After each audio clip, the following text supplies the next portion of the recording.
So, punta tayo sa reports. Okay, sabi dito, every time na may bagong data tayo na in-update, click natin yung update data para ma-refresh din or ma-update din yung calculation ng system. So, para magawin yon, double click lang natin ito para mag-update. Not single click double click. So, na-update ko na to kanina So, hindi na ako mag-update ulit. Now, for individual report, click nyo lang yung name or pwede kayo mag-search dito. Then, print BIR. So, meron na kayong ITR automatic. Then, meron kayong summary. Nung lahat ng benefits na natanggap niya, the same thing yung computation. So, as you can see dito, tax refund siya. Why? Kasi nga, ito pala yung natatanggap niya tapos nag-withheld na tayo. So, meron, ang nakalagay talaga ito is magiging tax refund.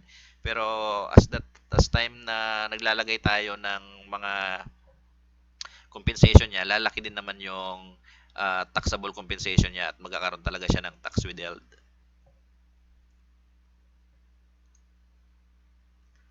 So, kung gusto niyo yung with e-sig, print, di ba kanina doon sa may setting, meron tayong kwan doon, yung update signatory. Click nyo lang ito, tapos pag print nyo, meron na siyang e-signature. The same with ITR. Oops, wala ko yata ito nalagyan na.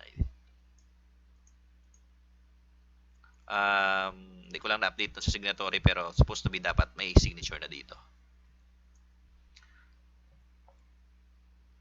Tapos dito sa select station, pwede kayo mag-print ng ITR nyo by station. So as you can see, alunan yung address kanina, yung mag-a-appear mag-a-appear dito plus yung station ID. So pag print, at least malulocate din natin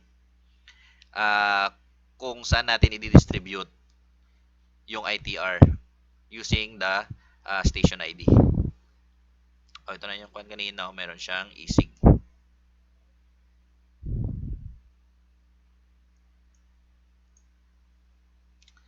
So, ganun lang. Pero yun tayo mag-print all. So, yes for alphabetical